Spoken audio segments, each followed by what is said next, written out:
este escrito se va a calificar en incidente, digamos en gabinete, y se le va a dar respuesta inmediata. Muy bien, vamos a proseguir ya con la audiencia. Habíamos trabajado ya el primer presupuesto material de la imputada.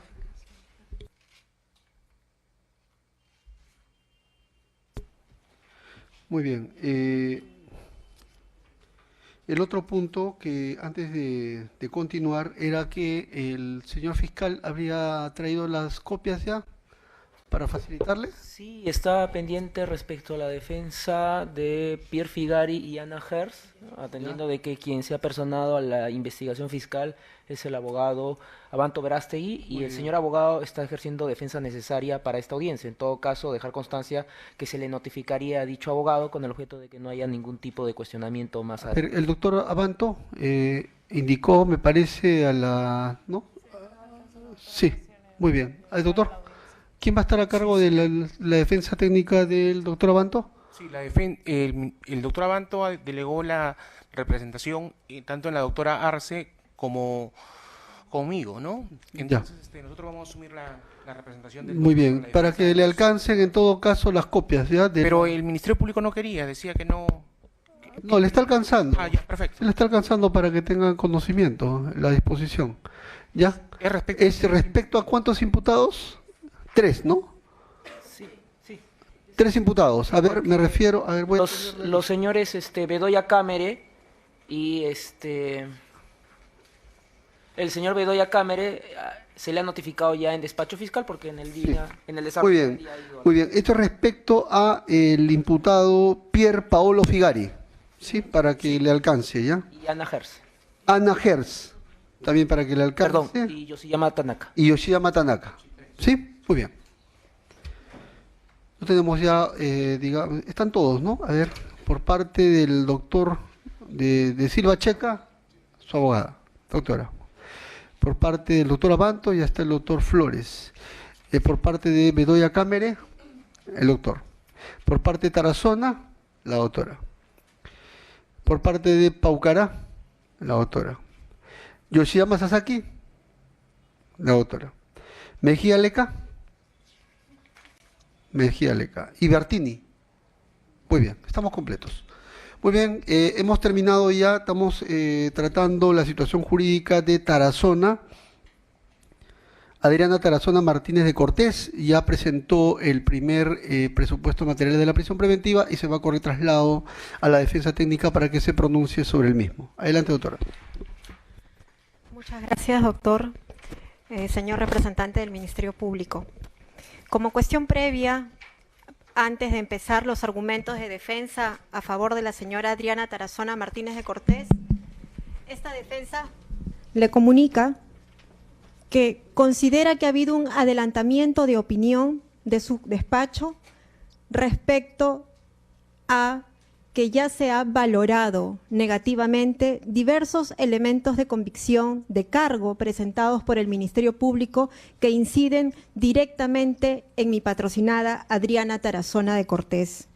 Elementos de cargo como, por ejemplo, declaración de la señora Antonieta Gutiérrez, declaración del señor Ananías Liberato, quien fue auditor de OMPE, declaración de la señora Lidia Góvix, conforme obra en el requerimiento y en la resolución de fecha 31 de octubre, en donde ya se hace una valoración y su judicatura ha fijado posición al respecto, por lo cual la defensa considera que no existe imparcialidad ni objetividad judicial.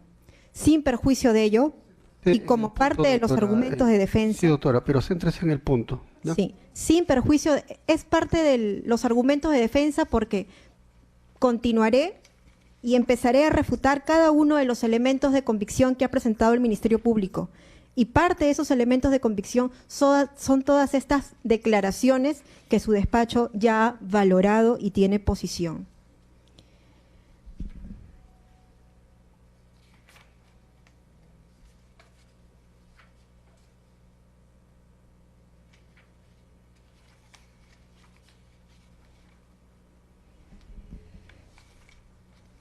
Continuando con los argumentos de defensa que voy a pasar a exponer, el Ministerio Público, en su página 47 del requerimiento de prisión preventiva, ha señalado lo siguiente.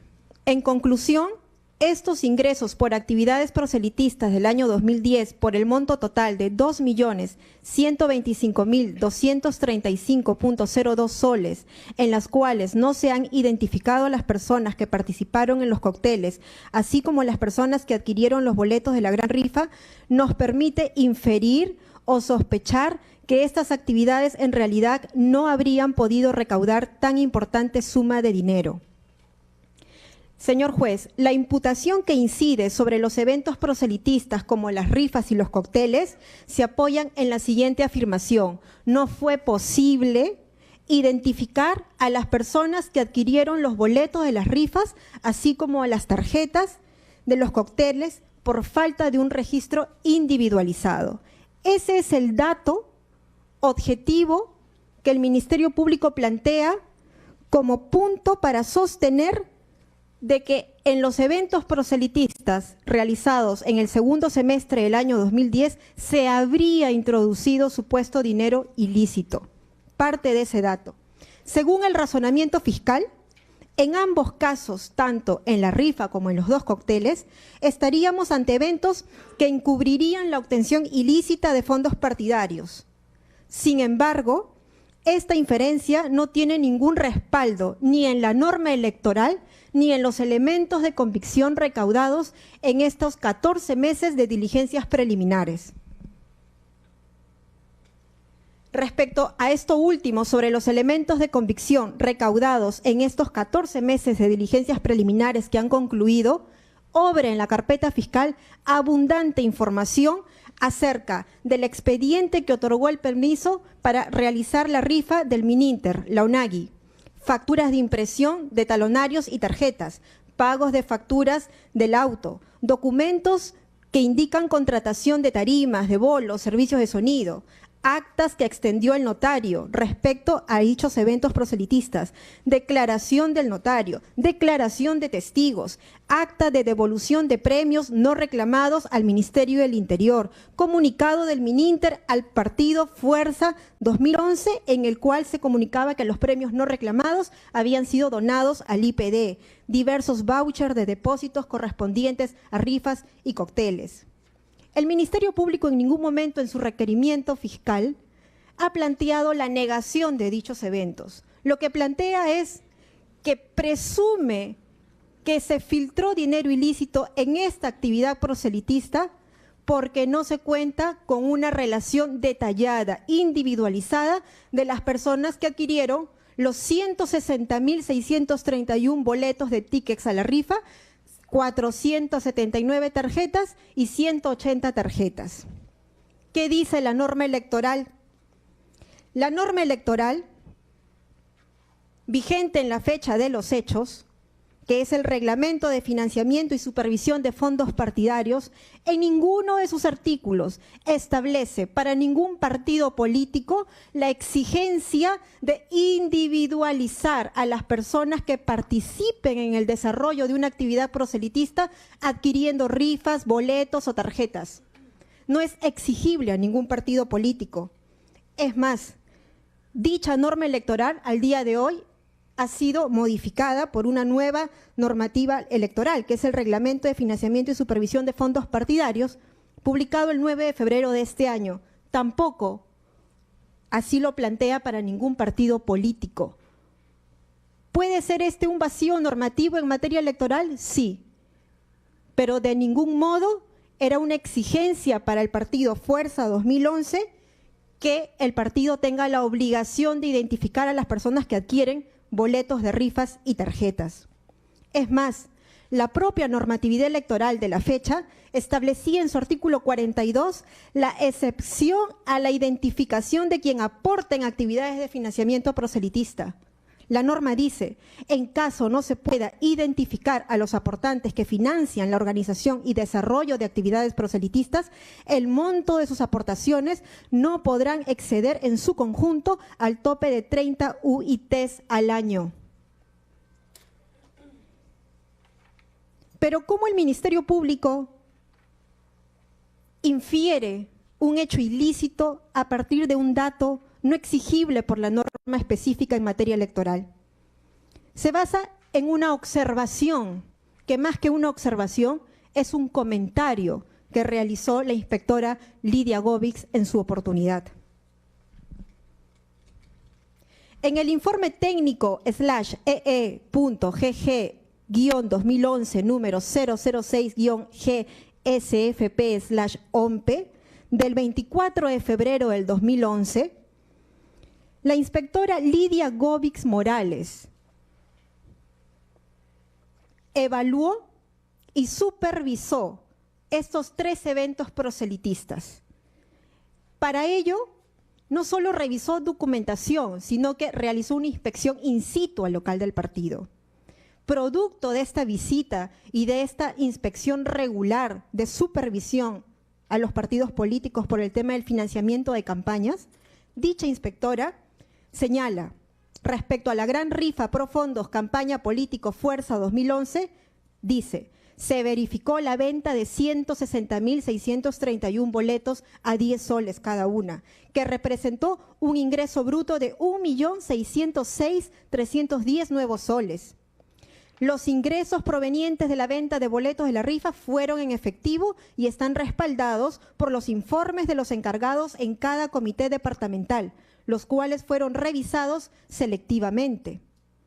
El costo de la actividad proselitista fue de 39.371.40 soles, representados por los siguientes ítems: impresión de talonarios, pago de la factura del auto, contratación de tarima para sorteo, contratación de bolos, servicio de sonido.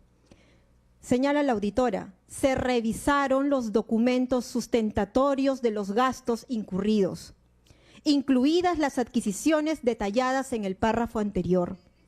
Respecto a los cócteles fujimoristas 2010 y cóctel naranja, dice la auditora, relata el ingreso neto y los gastos realizados en esta actividad. Y dice, se examinó la documentación relacionada con la organización, gastos y recaudos de la actividad. Asimismo, se verificó la totalidad de los depósitos de las sumas recaudadas en las cuentas de ahorros en dólares que mantiene el partido en el Banco Scotiabank. Sin embargo, y ahí viene la observación que después voy a señalar por qué no es propiamente una observación, sino una recomendación, no fue posible identificar a las personas que compraron las tarjetas por falta de un registro individualizado. ¿Qué dice sobre el cóctel naranja? Al igual que en el caso anterior, se examinó la documentación relacionada con la organización, gastos y recaudos de la actividad y se verificó la totalidad de los depósitos de las sumas recaudadas en la cuenta que mantiene el partido en el Banco Scotiabank. Igual plantea su recomendación. Sin embargo, por la falta de un registro individualizado, no fue posible identificar a las personas que adquirieron las tarjetas. Señor juez, ante esta observación, que esta defensa considera más que es una recomendación que hace la auditora, el partido respondió señalando lo que la auditora ya conocía, de que la norma electoral no establece una exigencia a ningún partido político a detallar quiénes son las personas que participan en el desarrollo de una actividad proselitista a través de la adquisición de boletos, de tarjetas y rifas. ¿Y qué contestó la auditora? Que el Ministerio Público no lo ha manifestado, porque el Ministerio Público en este debate lo que ha hecho es inferir y leer declaraciones. ¿Qué dijo la auditora ante la respuesta del partido? Informe técnico /D-EG-2011, número 006-GSFP/OMPE. Lidia Govics, auditor. Luis Barbosa Dávila, jefe del área de verificación y control de fondos partidarios. ¿Qué dijo la auditora? En efecto, la normatividad existente no señala en forma expresa la obligación de identificar a las personas que participen en una actividad proselitista en calidad de adquirientes de tarjetas que se expiden para tal efecto. Eso fue lo que contestó la señora Lidia Govics. Indica, sin perjuicio de lo indicado por el partido respecto a que no está obligado a especificar quiénes son las personas que compraron las tarjetas para asistir a las referidas actividades, es necesario enfatizar que se trata de una medida de control interno indispensable. Recomienda al partido que, no obstante no era una exigencia, sería conveniente adoptar este mecanismo de control interno. Es una recomendación, señor juez. Es una recomendación que después el partido Fuerza 2011 adopta en la campaña 2016. Y obra en el requerimiento de prisión preventiva en el anexo 173, por ejemplo, un informe de la OMPE reciente del año 2017. Y en este informe de OMPE del año 2017, en donde el partido, a pesar de no ser exigible por la norma electoral, adopta dicha recomendación y presenta la relación de personas que compran tarjetas para asistir a estas actividades proselitistas.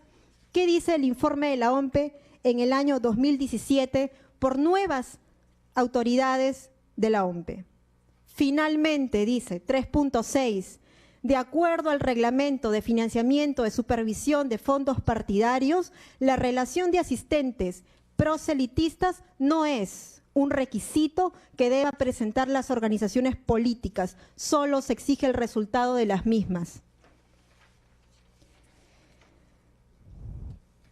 Por lo tanto, señor juez, si la no individualización de las personas que adquirieron un boleto de rifa o de asistencia a un cóctel, así como la asistencia de cócteles, no constituyó ni una sanción administrativa, ni una amonestación, porque la norma electoral no le exige eso al partido político, ¿cómo es que el Ministerio Público influye a partir de este hecho, infiere arbitrariamente que ahí, en estos 3 eventos proselitistas, se ha introducido supuestos fondos ilícitos por la cantidad de $500.000?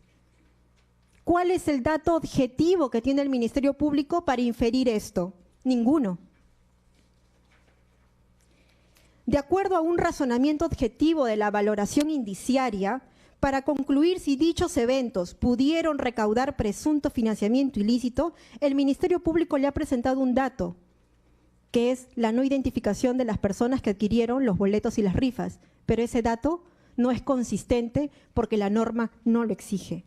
A partir de ahí concluye que no hay actividad y que el dinero proviene de supuestas fuentes ilícitas.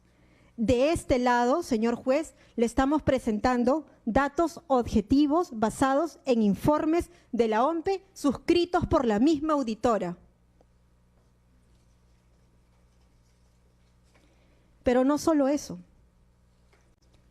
Durante esta larga audiencia, el Ministerio Público ha referido que la auditora María Lidia Govics Morales fue cesada en su cargo. Y usted, su judicatura, ha acogido esta inferencia que ha servido de sustento para su resolución del 31 de octubre.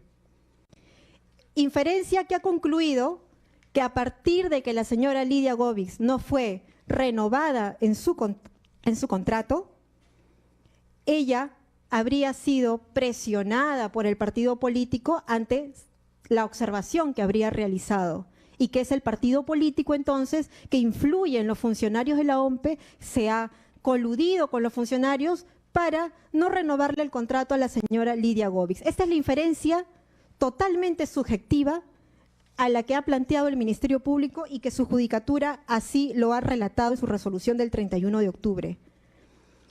¿Qué dice la señora Lidia Govics en su declaración del 12 de marzo del 2018?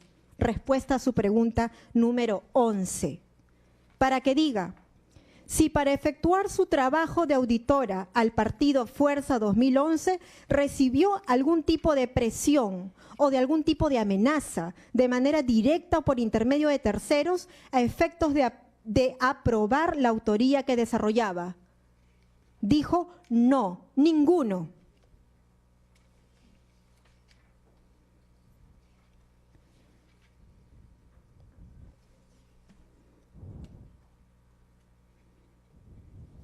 Asimismo, en su respuesta a la pregunta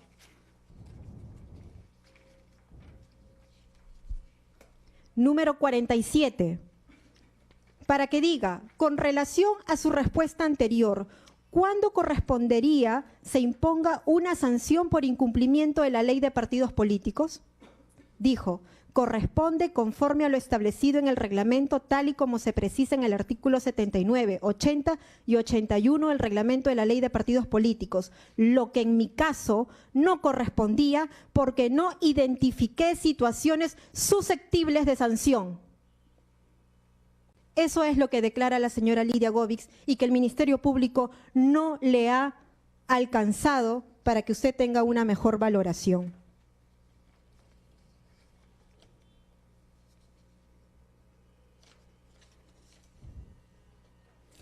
Obra en la carpeta fiscal, a fojas 3.343 en este requerimiento, la declaración del testigo Barbosa Dávila Luis Brusi, quien se desempeñó como gerente de supervisión de fondos partidarios de la OMPE. Cuando le preguntan, para que diga en la respuesta a su pregunta número 19, si de la información presentada por el partido político respecto a las actividades de financiamiento proselitista como rifas y cócteles, se ha cumplido con presentar la lista de personas adquirientes, de entregadas, así como del total de participantes de dichas actividades y a cuánto ascendieron los ingresos y gastos. Señala, dijo, conforme a nuestras facultades y tal como lo establece la Ley de Partidos Políticos y el Reglamento de Financiamiento y Supervisión de Fondos Partidarios, hemos verificado los ingresos y gastos de dichas actividades. Sin embargo, ningún partido político tiene la obligación, ni nosotros, de exigir la relación del nombre de las personas que adquirieron los tickets, tarjetas u otros documentos relacionados con las actividades de financiamiento proselitista. Señor juez, declaraciones como esta abundan en la carpeta fiscal. Es un hecho objetivo, claro, que no era exigible al partido político Fuerza 2011 presentar e identificar a las personas que participan en el desarrollo de una actividad proselitista a través de la adquisición de rifas y tarjetas. Entonces, ¿cómo puede el Ministerio Público inferir en grado de sospecha grave que por no presentar dichos eventos proselitistas, la relación de personas que adquirieron los boletos y las tarjetas puede inferir automáticamente, por no decir arbitrariamente, que ahí se recaudó fondos ilícitos provenientes de Odebrecht? Porque ese es el único dato objetivo que plantea el Ministerio Público, no plantea otro. Pero ¿qué más dice en la conclusión que plantea el Ministerio Público? Señala que no se habría podido recaudar tan importante suma de dinero. El Ministerio Público considera que en los eventos proselitistas no es posible recaudar las sumas de más de 2 millones de soles. Pues bien, el portal Transparencia, una organización absolutamente seria, haciendo una evaluación comparativa acerca de los financiamientos proselitistas que recaudan los diferentes partidos políticos en el año 2011 y 2016, se observa, por ejemplo, que el partido Alianza por el Gran Cambio recauda solo como financiamiento proselitista más de 3 millones de soles. Gana Perú más de 7 millones. Elecciones 2016, Alianza Popular más de 4 millones. Peruanos por el Cambio, 232.000 soles. Señor juez, no es inusual ni sospechoso que un partido político, a través de la financiación de eventos proselitistas, pueda recaudar dichas sumas de dinero. Entonces, sobre este primer punto, esta defensa señala que no existe un suficiente elemento de convicción de cargo en grado que pueda ser constituido como fundado y grave elemento de convicción. Acerca de los informes rectificatorios. De la página 47 al 84 del requerimiento de prisión preventiva del Ministerio Público, podrá observar que se explica y se detalla toda la secuencia de supervisión y auditoría, toda la dinámica usual, regular, legal que realiza la OMPE al partido político Fuerza 2011 y lo realiza con todas las organizaciones políticas. Y en esta dinámica usual, el partido presenta sus informes financieros, 3 en la primera vuelta y 2 en la segunda vuelta. Y propiamente parte de esta dinámica usual y absolutamente regular que hace un partido político, presenta informes aclaratorios, presenta informes rectificatorios. No es ilícito, señor juez, que un partido político subsane sus informes financieros. La legislación electoral del artículo 65 al 78 del Reglamento de Financiamiento y Supervisión de Fondos Partidarios de la OMPE regula el procedimiento para que los partidos políticos y específicamente el órgano encargado de cada partido, que es el área de tesorería, presente ante la OMPE sus informes de estados financieros de ingresos y egresos. Es un procedimiento absolutamente regular y permitido por la legislación de la materia que la OMPE pueda formular comentarios u observaciones a los partidos a través de sus áreas de tesorería. Señor juez, es una regla de experiencia que en todas las campañas políticas, particularmente en los casos de elecciones presidenciales, todas las organizaciones políticas procedan a emitir sus informes ampliatorios, rectificatorios.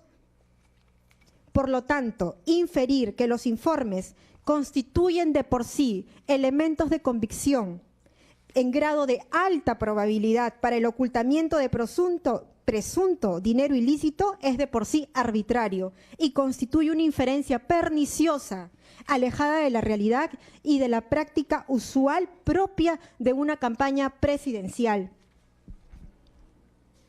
Es así como la OMPE, al final de todo este proceso dinámico de verificación y auditoría que realiza el partido político, emite su informe técnico /fin-IFA número 013-GSFP/OMPE, el cual el Ministerio Público lo cuestiona y lo deslegitima, señalando que es un certificado de buena conducta. ¿Pero en qué basa su cuestionamiento? El Ministerio Público descalifica por su procedencia, pero no por su contenido, ni su legalidad.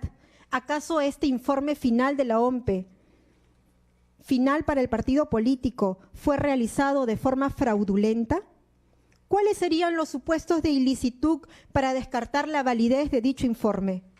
¿Acaso el Ministerio Público ha acreditado esa inferencia de colusión entre los funcionarios de la OMPE y el partido político? ¿Ha presentado ante su despacho, ante esta audiencia, algún elemento de convicción que acredite esa supuesta colusión? Ninguno. Lo que ha manifestado a lo largo de esta audiencia es inferir y señalar que es un certificado de buena conducta. Este no es un argumento que descalifica o deslegitima este informe de la OMPE. Asimismo, en este punto, el Ministerio Público ha presentado y ensombrecido la declaración del señor Ananías Liberato, señalando que el señor Ananías Liberato, que fue el auditor que continuó con la supervisión del partido, señalando de que el señor Ananías Liberato hizo una revisión selectiva al partido y que por eso, como es una revisión selectiva, es sospechosa. Me sorprende ingratamente a esta defensa que el Ministerio Público no haya leído y expuesto la declaración del señor Ananías Liberato en esta audiencia y solo se limitó a introducir la palabra selectividad en el trabajo del señor Ananías. Debe saber el Ministerio Público que en materia de auditoría, y está, por ejemplo, la Guía Técnica de Auditoría de la Contraloría General de la República, que una de las técnicas de obtención de evidencia documental es el método de la revisión selectiva. Y este método de técnica de evidencia, de recojo de muestreo para el análisis de cualquier auditor, el Ministerio Público lo ha presentado acá como un elemento negativo y ha tergiversado lo que en buena cuenta ha señalado el señor Ananías Liberato. Pero por si ello fuera poco, la propia testigo María Lidia Gómez Morales, la auditora, en su declaración del 12 de marzo del 2018, ante su respuesta número 15, señaló lo siguiente. Para que diga de qué forma corroboran la información presentada por el partido político Fuerza 2011, ahora Fuerza Popular, dijo, luego de analizar la base de datos que ellos entregaban, hacíamos una prueba selectiva para aplicar los procedimientos de auditoría establecidos en la gerencia. La prueba selectiva se realiza aplicando bases estadísticas, tomando un porcentaje de los aportantes que ellos habían declarado. Generalmente se hacía una cobertura del 30% o 40%. La prueba selectiva se realiza en función a lo declarado por el partido. Una vez establecida la muestra, enviábamos cartas de confirmación de aportes a los aportantes seleccionados para confirmar la veracidad de los aportes declarados por el partido político. Señor juez,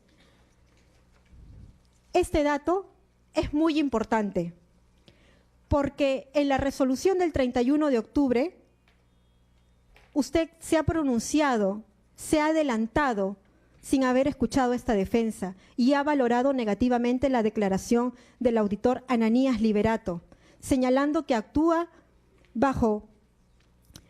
que durante la campaña presidencial se realizó una valoración negativa, dado que señaló que dicha persona, a través de su investigación selectiva, se ha pretendido sostener que no habría nada irregular en cuanto a las aportaciones individuales. No se puede tergiversar un método técnico que usan todos los auditores, que es el trabajo de investigación selectivo a través de una muestra estadística.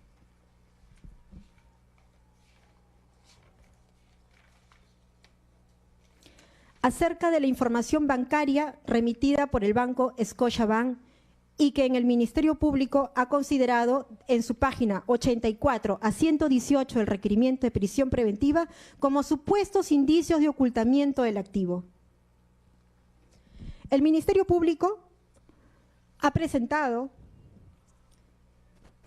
información del banco Scotiabank a partir del levantamiento del secreto bancario a las cuentas del partido Fuerza 2011 y ha identificado 24 aportes realizadas mediante transferencias del extranjero. Y el Ministerio Público considera que esto ya es un elemento de convicción en grado de sospecha grave. ¿Cómo puede inferir que las aportaciones provenientes del extranjero tienen una procedencia ilícita? Esto es una pregunta que no ha contestado el Ministerio Público. El objetivo es que son aportaciones provenientes de cuentas personales a través de transferencias bancarias. Es una hipótesis vaga, imprecisa o, en buena cuenta, una sospecha inicial, que es muy diferente, que el Ministerio Público sospeche de que dichas aportaciones provenientes del extranjero, que están plenamente identificados con personas naturales y jurídicas, pueda inferir que tenga algún origen ilícito, pero de ningún modo es una sospecha grave, de ningún modo puede fundar un requerimiento de prisión preventiva, sino por qué es que recién se piensa adoptar las 24 solicitudes de asistencia judicial. Tiene una sospecha inicial, pero esta en ningún modo constituye en alto grado de probabilidad. Asimismo, ha introducido en el requerimiento de la prisión preventiva en la página 85 una prueba, un elemento probatorio de la carpeta fiscal que ahora nos acabamos de enterar que ha sido acumulada, pero que en buena cuenta tampoco tiene ningún dato incriminatorio, ni al partido ni a mi patrocinada. Está plenamente identificado los aportes, no establece ningún elemento de convicción. Es más, lo único que señala es que es preciso investigar para identificar la licitud de dichos fondos. Esto es una sospecha inicial, no puede fundar un requerimiento de prisión preventiva. Señor juez, la negación de algunos aportantes, la forma fraccionada de las aportaciones o la falta de liquidez de los aportantes de la región San Martín no constituye un hecho que pueda ser imputado a mi patrocinada Adriana Tarazona Martínez de Cortés. La legislación electoral no obliga ni establece ningún mecanismo por el cual los partidos políticos puedan verificar, investigar o analizar la procedencia de los fondos partidarios que aportan las diferentes personas. No existe norma alguna que imponga la obligación de contar, por ejemplo, con un oficial de cumplimiento.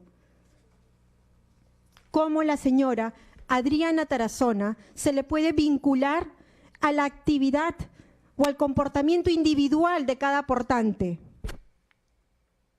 Si revisamos las 45 personas que fraccionaron sus aportes en sus respectivas declaraciones, refieren no conocer a la señora Adriana Tarazona Martínez de Cortés. Los 18 aportantes que niegan haber aportado refieren no conocer a la señora Adriana Tarazona Martínez de Cortés. Los 16 aportantes de la región San Martín igualmente refieren no conocer. Y por último, el Ministerio Público tampoco les pregunta si conocen o si han escuchado alguna referencia de la señora Adriana Tarazona Martínez de Cortés. No existe ninguna vinculación respecto a dichos aportantes que deben ser objetos de investigación con relación a la señora Adriana Tarazona. Ahora bien, el Ministerio Público ha señalado en la audiencia la declaración de la señora Antonieta Gutiérrez Rosati, la declaración del testigo protegido número 3 y ahora último nos introduce la declaración de un nuevo testigo protegido. Y usted debe saber, señor magistrado, que la declaración testimonial sería la más perfecta de las pruebas si se pudiera suponer que los hombres son incapaces de mentir o de errar.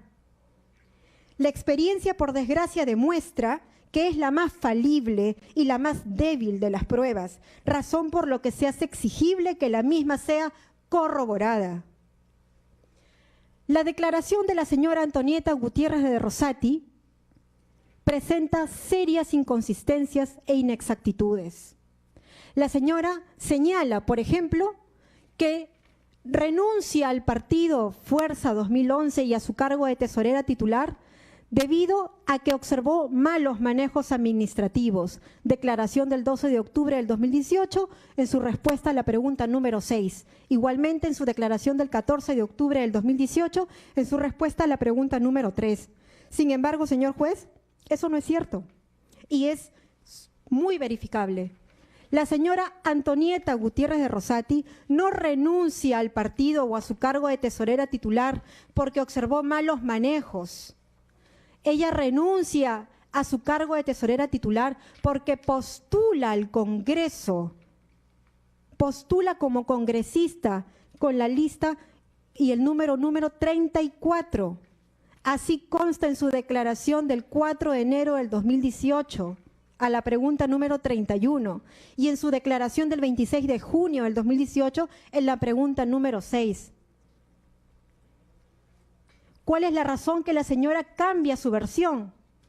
Observemos las fechas últimas de declaración 12 de octubre y 14 de octubre, detenciones preliminares. 24 detenciones preliminares emitidas arbitrariamente.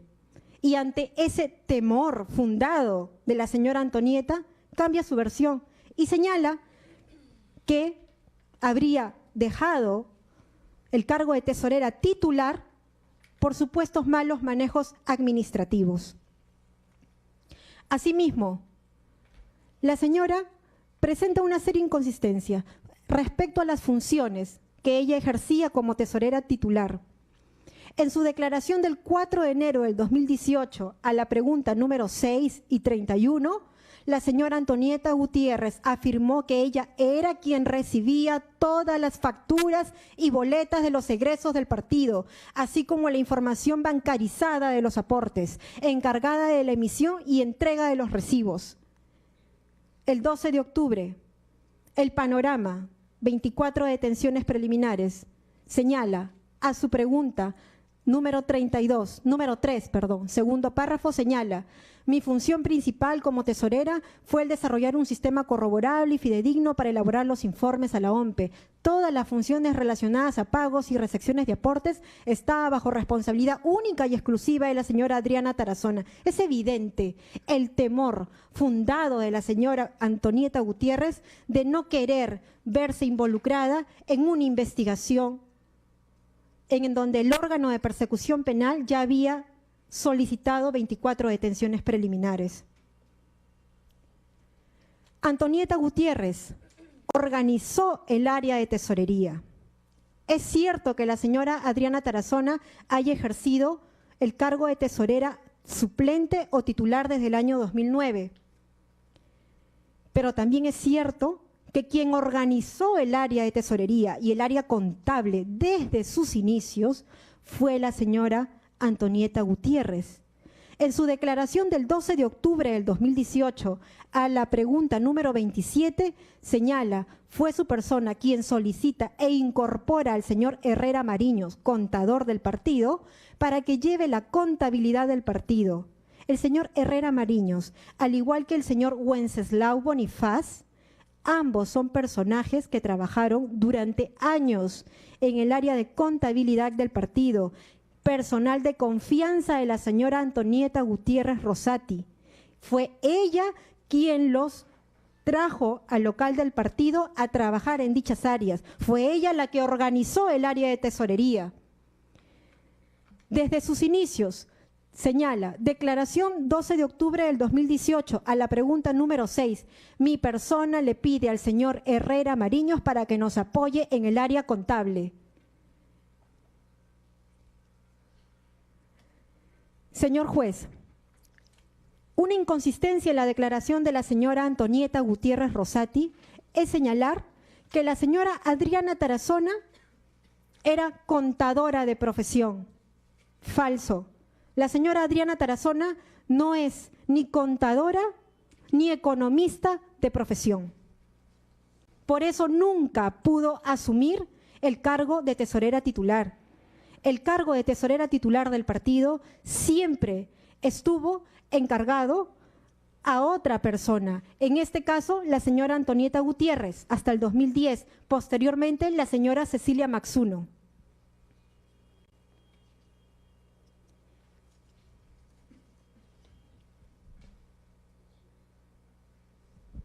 Respecto a la declaración del testigo protegido 2017-55-3. Señor juez, la declaración testimonial del testigo protegido, de fecha 14 de octubre del 2018, se ha realizado durante el periodo de detención preliminar impuesta contra 24 personas. Y en ese contexto es en que dicha declaración se ha producido lejos de un debido contraexamen por la defensa. El punto importante a tomar en consideración para el tratamiento jurídico de la declaración del testigo es considerar si el testigo está diciendo genuinamente la verdad o no. Y es que podría ser, señor juez, que la declaración del testigo sea completamente falsa, por diversas razones, entre ellas porque incorpora en su memoria una hipótesis fundada en la prensa, o porque en el interrogatorio le han dado subrepticiamente información a través de las preguntas, y en último de los casos, por plantear una hipótesis que le permita ciertos beneficios o menguar ciertos riesgos. Señor juez, ha sido muy conveniente para el Ministerio Público presentarnos dos declaraciones de testigos que inciden directamente en la señora Adriana Tarazona. La declaración del testigo número 55-3 y la última declaración de un testigo 2016 que nos acaban de alcanzar. De la lectura, y es importante que usted revise de las declaraciones de ambos testigos, porque de todos los elementos de convicción solo tenemos ahora 2 declaraciones de testigos protegidos que refieren alguna supuesta conducta delictiva en contra de mi patrocinada. El Ministerio Público presenta a estas personas bajo el ropaje jurídico de testigo protegido, cuando en el contexto de sus declaraciones es evidente que se tratan de inculpados. Es evidente que tendrían alguna participación en un supuesto hecho delictivo. Doctora, a ver, quiero preguntarle, ¿usted tiene conocimiento que es inculpado ya el testigo protegido? Estoy diciendo que los testigos, por el contexto de su declaración, no son testigos de referencia, son personas que habrían participado por el contexto de la declaración. Muy bien, porque le recuerdo, un testigo protegido tiene, pero digamos, de acuerdo a la regulación legal, tiene uno de los puntos es que se guarda reserva de su identidad y se evita, digamos, cualquier dato que tienda a identificarlo. Así es, perfectamente consciente de ello. Por favor. A lo que voy es que debe hacer un examen acerca del contenido, una valoración acerca del contenido de dichas declaraciones, porque no son en buena cuenta testigos. Analizando el contexto de sus declaraciones, se tratan de inculpados que debieron haber sido invocados como colaboradores eficaces, pero que el Ministerio Público audazmente no los presenta como colaboradores para evitar la corroboración, que sabemos es exigible de acuerdo al Acuerdo Plenario 2/2017 para utilizar debidamente la declaración de un colaborador eficaz, requiere que éstas sean corroborables, pero no lo hacen. Es decir, el Ministerio Público incorpora un elemento de convicción como la declaración de un colaborador para solicitar una medida coercitiva personal, para saltarse la valla de la corroboración presentándolos como testigos protegidos. Pero respecto a las inconsistencias en la declaración del testigo protegido 2017-55-3, en su declaración del 14 de octubre, señala, refiere dicho testigo protegido: también tengo conocimiento que Luis Mejía Leca es el operador directo. En el 2011, siendo personero alterno, él hacía todas las coordinaciones a nivel nacional. Sin embargo, acá hay un error temporal. El señor Luis Mejía Leca ingresó a ser personero legal alterno recién a partir del año 2014, es decir, 3 años después de lo mencionado por el testigo protegido. Segundo, señala el testigo, con la renuncia de Joaquín Ramírez por el escándalo del audio del piloto Jesús Vázquez, pasa a ser como subsecretario nacional Miki Torres. Sin embargo, señor juez, el congresista Miguel Ángel Torres se incorporó a la subsecretaría nacional en el año 2017, es decir, 6 años después y con ocasión a las elecciones generales del año 2016. Segundo error de tiempo en la declaración del testigo protegido. Tercer punto, de otro lado, a inicios del año 2011, el congresista Rolando Reátegui, quien en ese momento era parte de la Comisión Permanente del Congreso, recibió una llamada telefónica de parte de Keiko Fujimori para que concurra a una reunión respecto a un problema de inscripción del partido. Sin embargo, señor juez, lo dicho por el testigo protegido falta la verdad debido a que la inscripción del partido político Fuerza 2011 culminó en el año 2010. Tercer error de tiempo. Cuarto, el congresista Rolando Reátegui Flores fue recibido por la secretaria Carmela Paucará Paxi, quien si bien tenía la nómina de secretaria del partido Fuerza 2011, pero que en realidad cumplía funciones de secretaria personal de Keiko Fujimori y Guche. Sin embargo, este hecho es falso debido a que la señora Carmela Paucará trabajó hasta el periodo julio del 2011 para la congresista Marta Moyano. El congresista Rolando Reátegui fue llamado por teléfono por parte de Carmela Paucará para que se reúna con Keiko Fujimori en el local de la calle Bucaré. Ya sabemos que existe también un error de espacio respecto al local del partido, pero no voy a ahondar en eso. Sin embargo, el Ministerio Público no ha corroborado esta afirmación para verificar si Carmela Paucará realizó una llamada al número telefónico consignado de propiedad del congresista. no se ha producido el levantamiento del secreto de las comunicaciones. Se da por cierta ya la declaración de un testigo protegido, sin ninguna corroboración. Sexto, el testigo protegido también refirió: ese día o al siguiente día, el congresista Rolando Reategui llevó el dinero en efectivo, $30.000 americanos, a la ciudad de Tarapoto por vía aérea LAN, con los pasajes asignados o comprados por el Congreso de la República. En Tarapoto entregó los $30.000 a la contadora Micaela Águila Vela, contadora de los supermercados La Inmaculada, Botica La Inmaculada SAC, Inventa System, Tacunga SAT, el congresista Rolando Reategui, para que los guarde físicamente. Sin embargo, señor juez, el Ministerio Público no ha corroborado siquiera con la declaración de la contadora Micaela Águila Vela. No existe ningún elemento de corroboración respecto a los dichos de los testigos protegidos. Y me pregunto, declaraciones de testigos protegidos que no han sido mínimamente corroboradas, que no se acompañan con datos objetivos respecto a la imputación directa a mi patrocinada, ¿puede fundar un requerimiento de prisión preventiva? Sobre este punto, quiero referirme, y para terminar, al Acuerdo Plenario 2-2005 del 30 de septiembre del 2005, que establece cuáles son los requisitos de la sindicación de coacusado, testigo o agraviado, que usted, su despacho, conoce bien. La ausencia de incredibilidad subjetiva, la verosimilitud, que no solo incide en la coherencia y solidez de la propia declaración, sino que debe estar rodeada de ciertas corroboraciones periféricas de carácter objetivo que le doten de actitud probatoria. La persistencia en la incriminación con las matizaciones que se señalan en el literal C del párrafo anterior.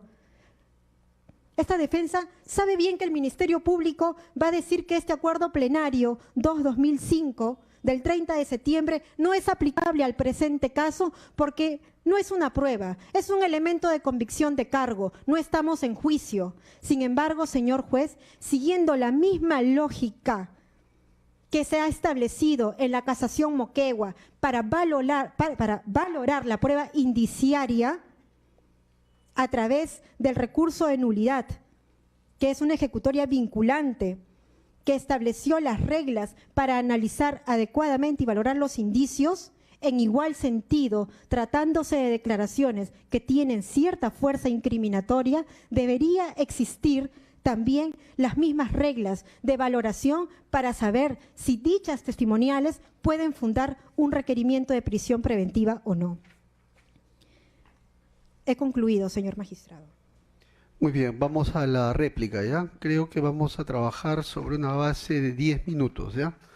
Si se requiere más por la cuestión del debate no tengo problema, pero en la medida que sean ideas nuevas y de contraargumentación. Adelante, doctor. Sí, señor magistrado. Sí, pues me veo en la obligación de reiterar lo que ya se ha señalado, porque lamentablemente la defensa da una lectura, se entiende sesgada de acuerdo a su posición que defiende, pero precisamente esa es la labor del Ministerio Público. Indica de que este es un caso de inferencia, precisamente lo que hacemos en el desarrollo de la argumentación son inferencias lógicas a partir de los elementos de conocimiento o indicios que se van recopilando. Entonces, me parece que hay un error de concepto de parte de la defensa. María Lidia Gómez Morales, declaración del 12 de marzo del 2018. Las razones por las que se retira en julio del año 2011 de la OMPE. Me retiro por razones que no me renovaron el contrato, desconociendo si existió algún motivo para ello. Una persona que está prestando un servicio, que está realizando una labor de fiscalización precisamente a las cuentas del partido Fuerza 2011, que determina observaciones y que no le renuevan el contrato y no le informan cuál es el motivo, podemos hacer una inferencia lógica, definitivamente, que ha habido algún tipo de motivo por el cual no se ha querido que esta persona continúe en dicha actividad. Porque precisamente lo que ella señala,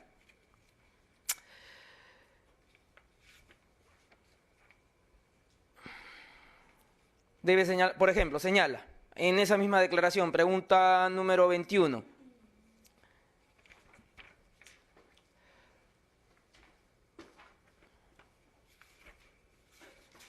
Pregunta número 27. Dice, no existía un registro individualizado de los participantes de dicho cóctel o de la identificación de las personas que colaboraron con la compra de dichas tarjetas. No se tenía identificado a los adquirientes. Estas eran vendidas por la tesorería, quienes estaban obligadas a cumplir con lo establecido por la ley de partidos. Y al no existir un registro, se impidió que se pueda identificar a las personas que compraron dichas tarjetas. Los candidatos estaban obligados a declarar, pregunta 28, sus aportaciones en la campaña de la OMP y al partido, en los formatos diseñados para tal efecto. En este caso no se hizo. Se encontró 105.000 soles, era dinero que se había gastado sin existir documentación, perdón, pregunta 29, a la respuesta a la pregunta 29, que acredite su procedencia lícita. No se encontraba bancarizado, dado que los pagos se efectuaron en efectivo, habiendo encontrado boletas que justificaban gastos, mas no la procedencia del dinero, evidenciándose un manejo informal del dinero en la campaña electoral dentro de ese periodo.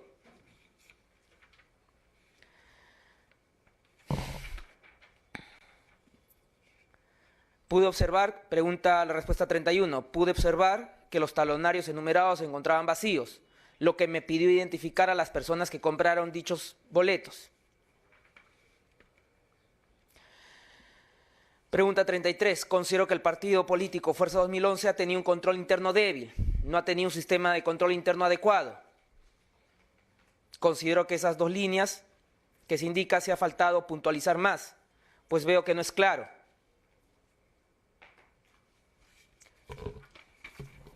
Lo que señala María Lidia Gómez Morales y la abogada de la defensa pregunta, ¿se puede o no se puede inferir por qué no le renovaron el contrato? Se puede inferir. José Plácido Mori Alvarado, un auditor que habíamos señalado, que estuvo también presente, dijo, aportaciones no identificadas, no se identifican los aportantes, en total 144.417.40. que a la fecha de emisión del informe que le había emitido no se había subsanado. En relación a las aportaciones recibidas por los candidatos, se observa que los candidatos tenían la obligación de informar a la OMP en relación a sus gastos e ingresos, lo cual no se ha cumplido. Relacionadas a las actividades proselitistas, no se encontró un registro correlativo que indique la fecha del evento y todo lo concerniente. Encontré que el partido Fuerza 2011 no había declarado gastos de publicidad por el monto de 884.916.65. En relación a los gastos efectuados que involucran mítines de la campaña electoral, no se acreditó quién realizó los gastos. En relación a los viajes de campaña por la candidata presidencial, tampoco hubo rendición de gastos. Su declaración del 20 de marzo del 2018. Y lo digo ¿por qué? Porque la abogada nos quiere poner en una situación que los informes técnicos de la OMP son documentos que no pueden ser cuestionados porque la autoridad electoral así lo ha establecido. Bueno, a quien ella se remite como el supervisor Barbosa Dávila, Luis Barbosa Dávila, que firma estos documentos, que firma el informe final de verificación, finalmente ha sido incluido como imputado en esta investigación, ¿no? Y lo que sí debe llamar la atención, y por eso son estos juicios de inferencia, porque a partir de los elementos que vamos presentando, vamos construyendo precisamente una conclusión, es que la auditora María Lidia Gómez Morales, ya lo indiqué, en el informe del 24 de febrero del 2011, ya no vamos a ir por número de informes, sino por fecha, para que quede la situación más clara. María Lidia Gómez Morales, el 24 de febrero del 2011, dice, hay deficiencias en la rendición de cuentas. El 12 de octubre del 2012,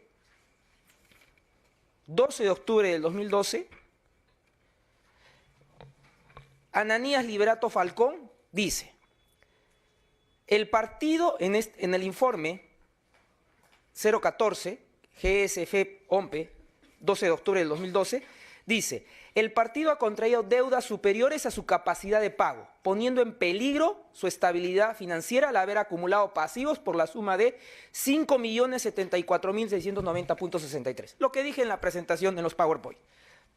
12 de octubre del 2012 nos dicen de que el partido está en un peligro respecto a su estabilidad financiera. 24 de octubre del 2012, unos días después, ¿qué nos dice el mismo Ananías conjuntamente con Luis Barbosa Dávila? No se han determinado infracciones o incumplimiento a la ley de partidos políticos. ¿Considera la abogada que no se debe hacer inferencias? Me parece que es cerrado. Cuestiona la credibilidad de Antonieta Ornella Gutiérrez Rosati. En su declaración del 14 de octubre, debo repetir nuevamente, dice, siempre exigí a la señora Adriana Tarazona responsable de las actividades de financiamiento proselitista. Ahora, la abogada dice, tiene celos porque no fue considerada algún tipo de candidatura de parte del partido. Cuestiona la credibilidad porque considera de que la persona tenía algún tipo de influjo por algún tipo de medida del Ministerio Público. La pregunta que yo me hago, ¿acaso Antonieta Ornella Gutiérrez de Rosati no estaba con su abogado? ¿Acaso no estaba presente precisamente el defensor de dicha persona brindándole todas las garantías? Hemos llegado pues en un estadio del proceso en donde, como la responsabilidad penal es individual, cada quien está asumiendo la responsabilidad que ha tenido precisamente en la participación de estos hechos que el Ministerio Público está imputando.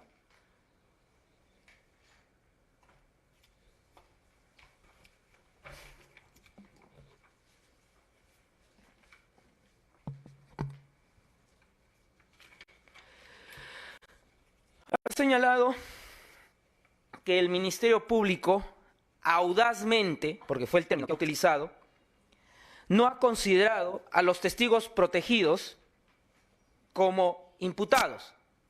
Nuevamente, lo que había señalado en las sesiones anteriores. Se está dando el mensaje. Testigo, si tú concurres al Ministerio Público, la información que tú vayas a brindar va a ser en tu perjuicio. Esa es la información que nos quiere dar la defensa. Cosa, situación que es falso, porque toda persona está en la obligación de declarar. Toda persona que ha participado en el hecho está en la obligación de brindar la información. Y como he dado cuenta, estas declaraciones han sido presentadas de manera voluntaria y espontánea por parte de esas personas que han asumido el compromiso de, precisamente, colaborar con la administración de justicia. Pero me hubiese gustado, más allá de buscar cualquier tipo de desacreditación, respecto al testigo protegido 2017, 55.3, en su declaración del 31 de octubre del 2018, ¿qué nos puede decir a lo que señala de que la actividad de la rifa realizada el 15 de diciembre del año 2010 fue una actividad simulada? Eso es lo que nos ha indicado el testigo protegido. Y coincide con lo que nos ha señalado la auditora María Lidia Gómez Morales. No se puede precisamente fiscalizar, no se puede determinar si es cierto precisamente esa actividad proselitista.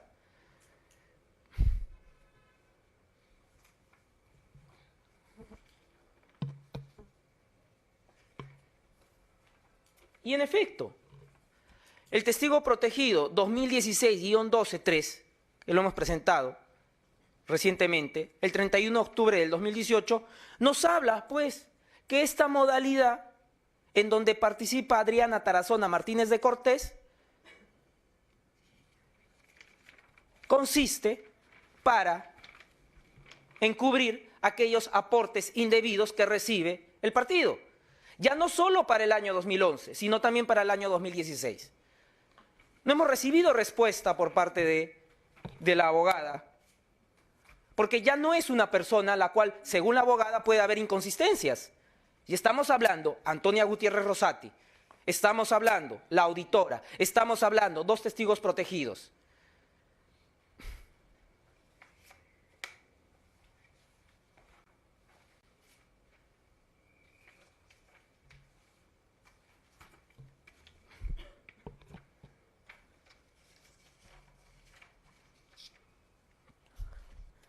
Probablemente la abogada nos dirá, pero son manifestaciones, son situaciones que deben ser corroboradas, que deben de ser afirmadas. Pero pregunto, ¿acaso no encontramos en su vivienda de Adriana Tarazona de Cortés el documento, el manuscrito, consultor especialista en temas partidarios, reconocido prestigio, no ligado al partido, finalidad, explicar técnicamente cómo se aplican en la práctica las normas legales que regulan el financiamiento? Miki, Úrsula, Carmen Vegas, Quique Ishida, K, Klimper. ¿Qué? Probablemente hacemos una inferencia indebida para la abogada y probablemente Miki no es la persona que probablemente podemos llegar a una conclusión más adelante. Úrsula probablemente es la persona a la que podríamos llegar a una conclusión más adelante.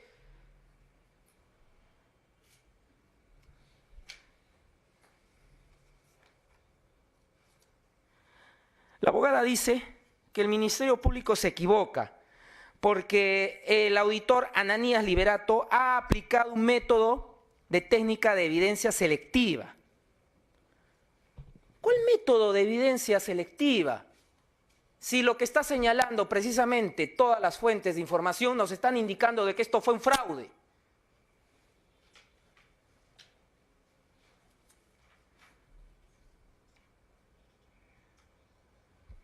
Que se está develando. Y ya para concluir,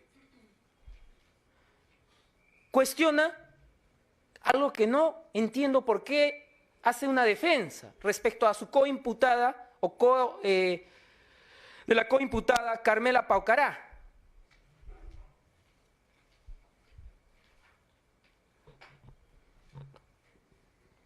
Entendemos que la defensa de dicha imputada va a hacer su propia defensa, pero sin embargo estamos viendo precisamente una defensa conjunta.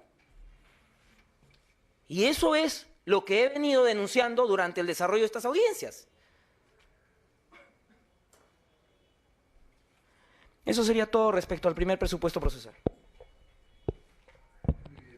Vamos a, para la réplica de la defensa técnica. Adelante, doctora.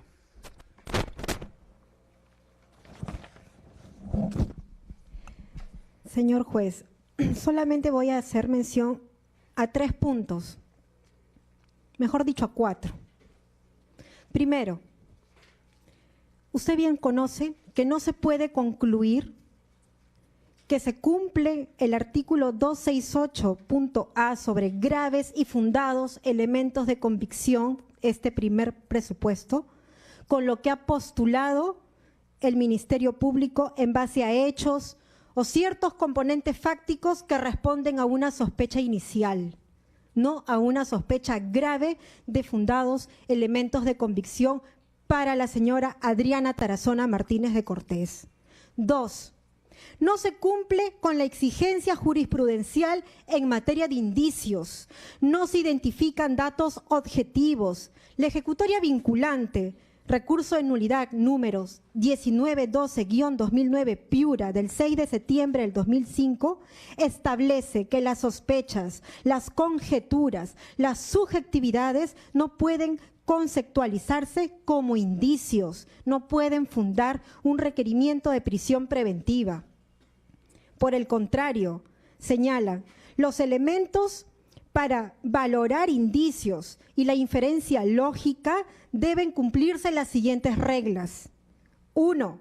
Ha de estar plenamente probado por los diversos medios de prueba que autoriza la ley, pues de lo contrario sería una mera sospecha sin sustento real alguno. 2. Deben ser plurales los indicios o excepcionalmente únicos, pero de una singular fuerza acreditativa. 3, deben ser concomitantes al hecho que se trata de probar.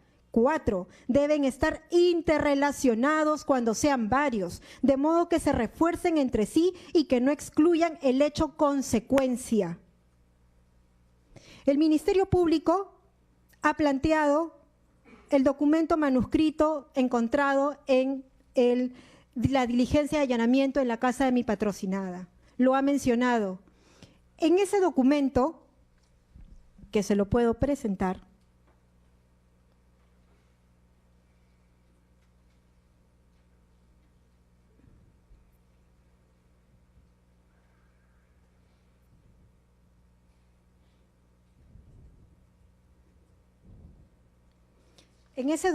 señor juez, en dicha diligencia de allanamiento, el Ministerio Público, especializado en delitos de lavado de activos, incautó 2 cosas. Primero, un celular de una niña de 12 años, nieta de mi defendida. Y 2, un manuscrito irrelevante para la presente investigación. Manuscrito que además no responde a la escritura de mi patrocinada, si bien se puede hacer una pericia grafotécnica al respecto. Pero ese manuscrito es irrelevante y digo ¿por qué? Porque en ese manuscrito lo que se explica, lo que se detalla es la necesidad de contar con un profesional experto en materia electoral.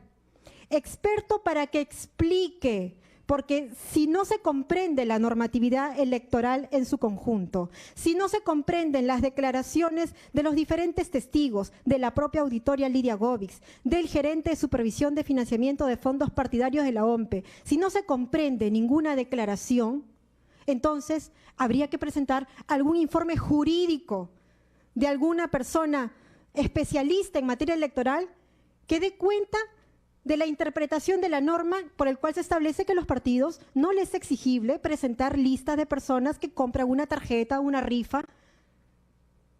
Ese es el concepto. Y esta es una anotación actual. ¿Qué relevancia jurídica penal tiene esto para el caso de lavado de activos en el que nos encontramos? Ninguna. A propósito, el gerente de supervisión de fondos partidarios de la OMPE, sí, ha sido incluido recientemente en la formalización de la investigación preparatoria. ¿Por qué? Hay que revisar qué es lo que dice en sus múltiples declaraciones dicha persona.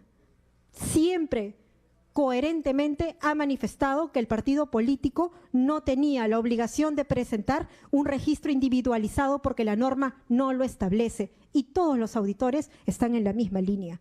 Respecto a la identificación de algunas observaciones propias del proceso de auditoría, todas estas fueron subsanadas.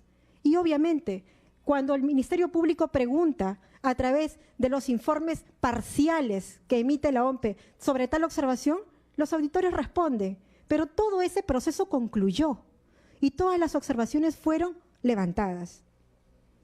Finalmente, señor magistrado, el Acuerdo Plenario 2/2005 reconoce la posibilidad de que en las declaraciones de coimputados, testigos o agraviados puede presentarse incredibilidad subjetiva, por más que esté acompañado de su abogado, porque como bien dice el Acuerdo Plenario, hay motivaciones internas y deseo de obtener beneficios o en todo caso de menguar ciertos riesgos. El Acuerdo Plenario señala, desde la perspectiva subjetiva, ha de analizarse la personalidad del coimputado, en especial sus relaciones con el afectado por su testimonio. También es del caso examinar las posibles motivaciones de su delación, que éstas no sean turbias o espurias, venganza, odio, revanchismo, deseo de obtener beneficios de cualquier tipo, incluso judiciales, que por su entidad están en condiciones de restarle fuerte dosis de credibilidad. Asimismo, se tendrá el cuidado de advertir que la finalidad de la declaración no sea a su vez exculpatoria de la propia responsabilidad. Acuerdo Plenario 2/2005. Finalmente, señor juez, el mensaje que se da no es el de conjetura. El fiscal, sino el mensaje sería, si no declaras y reconoces un delito, solicitaré tu detención preliminar o la prisión preventiva. Ítalo Pachas Quiñones, por ejemplo, que se ha pedido prisión y luego cuando reconoce y declara, se retrotrae, se retira el pedido de prisión preventiva. A modo de ejemplo, señor magistrado. Es todo. Muy bien, hemos terminado ya con el primer presupuesto. Vamos a pasar ahora a discutir el segundo presupuesto, que es el de la prognosis de la pena. Adelante, doctor. Como ya se había indicado, la conducta tipificada está prevista en el artículo 1 y 2 de la Ley Penal contra el Lavado de Activos, Ley 27.765, con la modificatoria del Decreto Legislativo número 986, con la forma agravada del artículo 3, literal 2 de la misma norma. En ese sentido, determinando el marco legal que corresponde al agravante, nos ubicamos en el marco de no menor de 10 años ni mayor de 20. En ese sentido, tenemos que hacer la determinación o la prognosis de la determinación concreta de la pena. En ese sentido, advertimos de que que concurre circunstancia atenuante, como es la carencia de antecedentes penales, más allá de que podemos decir respecto a pluralidad de alguna circunstancia agravante que podría presentarse, consideramos de que el probable juicio que se tendría que realizar respecto a la determinación concreta de la pena se ubicaría en el tercer tercio intermedio respecto a los tercios, respecto al marco legal de la pena. En ese sentido nos ubicamos en el tercio intermedio de 13 años y 4 meses a 16 años y 6 meses. En ese sentido, el Ministerio Público considera de que se supera largamente el segundo presupuesto procesal de la prisión preventiva al haberse superado precisamente los 4 años que señala la norma. En ese sentido, damos por satisfecho el segundo presupuesto procesal. Muy bien, sobre el segundo presupuesto, defensa. Señor magistrado,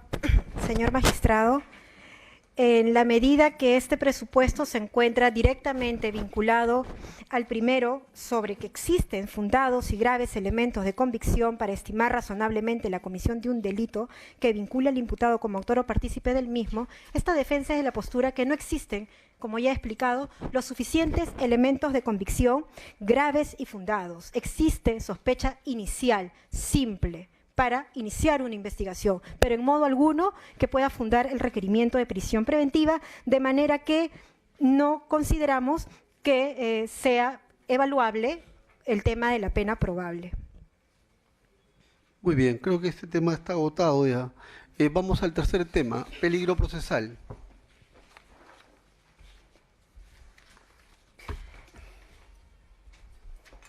Respecto al tercer presupuesto procesal, en cuanto a lo que corresponde al peligro de fuga, como ya se ha venido indicando, el Ministerio Público va a informar a su judicatura respecto a la fuerza de cada uno de los indicadores. En este caso, siempre hemos partido por la idea de que los imputados, y en este caso no vamos a negarlo, que Adriana Tarazona Cortés tiene su domicilio, según lo señala o se señala en la base de datos de la RENIEC, en Urbanización Neptuno, calle Los Lanceros, 615, Santiago de Surco.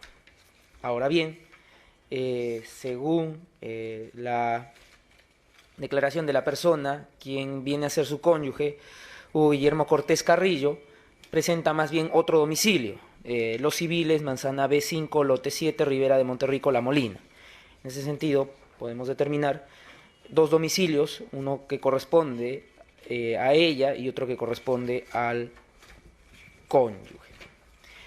En otro sentido, según la consulta de base de datos de la SUNAR, lo que se ha determinado respecto a Adriana Martínez de Cortés es la dirección Jirón Los Lanceros número 601 y 615 y Jirón Océano Pacífico número 202, Urbanización Neptuno, Santiago de Surco.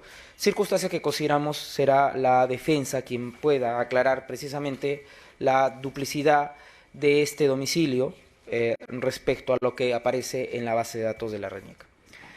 En la información del registro de asegurados de salud aparece como centro de atención Alcántara, esquina Los Conquistadores y Copérnico, urbanización Covima, Salud. Respecto a los movimientos migratorios de dicha persona, lo que se va a resaltar son los siguientes. Según el oficio 746 de migraciones, tenemos el siguiente movimiento migratorio. Una salida el 8 de abril del 2018 a Estados Unidos y el retorno el 15 de abril del 2018.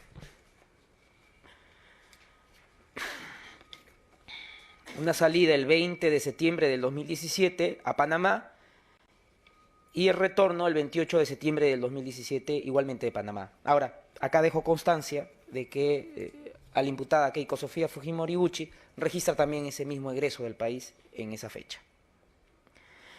El 27 de marzo del 2017, rumbo a Estados Unidos, regresa el 5 de abril del 2017. El 2 de octubre del 2016 a Panamá y retorna el 10 de octubre del 2016. El 4 de julio del 2016 a República Dominicana y el retorno el 9 de julio del 2016 de República Dominicana. El 14 de septiembre del 2015 a los Estados Unidos y retorna el 23 de septiembre del 2015 de los Estados Unidos. El 20 de febrero del 2015 a los Estados Unidos y retorna el 3 de marzo del 2015 de Estados Unidos. El 8 de octubre del 2012 a Costa Rica y retorna el 19 de octubre del 2012 de El Salvador. El 25 de marzo del 2012 sale a Estados Unidos y retorna el 8 de abril del 2012 de Holanda. El 11 de noviembre del 2011 sale a Estados Unidos y retorna el 16 de noviembre del 2011 desde Costa Rica. El 3 de septiembre del 2011 sale rumbo a Estados Unidos y el 14 de septiembre del 2011 retorna de los Estados Unidos. Hago mención que la salida del 11 de noviembre del 2011 y el retorno del 16 de noviembre de 2011 desde Costa Rica, salida de Costa Rica y retorno de, salida de Estados Unidos y retorno de Costa Rica coincide con el registro migratorio de Keiko Sofía Fujimori Gucci. Eso es lo que corresponde del movimiento migratorio, con lo cual podemos determinar que en efecto la persona tiene esa posibilidad de salir del país. Respecto a las actividades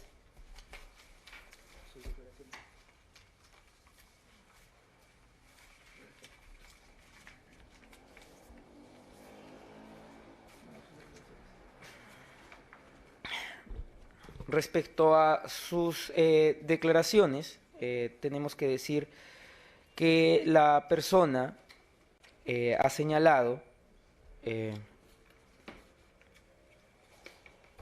que con la objetividad que corresponde voy a hacer mención a lo siguiente respecto al comportamiento de la misma. Un poco, perdón, para ordenarme, voy a terminar lo del arraigo correspondiente. En ese sentido, ya será la defensa quien deba dar los elementos, precisamente si se cuenta o no con el arraigo domiciliario laboral correspondiente. Respecto a la gravedad de la pena, este es un delito grave, por lo tanto, puede haber el influjo para que se pueda sustraer de la acción de la justicia. Respecto a la magnitud del daño causado, este es un delito pluriofensivo que precisamente se ha afectado a través del ingreso de los aportes indebidos, la voluntad precisamente de los ciudadanos, porque ha habido una inequidad respecto a la competencia electoral. Había una ausencia respecto al resarcimiento o reparación que se pudiera dar, o acción de reparación que pudiera darse a la investigación, toda vez de que, habiéndosele recibido sus declaraciones, la misma no ha mostrado ningún motivo de reconocimiento o arrepentimiento. Vamos a ver con lo que es el comportamiento dentro de la investigación. La investigada, Ese es el punto que quería decir, que vamos a obrar con total objetividad. La imputada, como lo ha señalado su propia abogada, según sus declaraciones, nos ha indicado de que no es contadora y ha indicado que por ese motivo no ha sido tesorera. ¿Bien? Pero también es cierto que en sus declaraciones ella ha señalado que tiene estudios de contabilidad mercantil y es situación que no va a negar la abogada, entiendo, en este tercer presupuesto procesal. Tampoco va a negar de que se presenta como empleada del partido Fuerza Popular.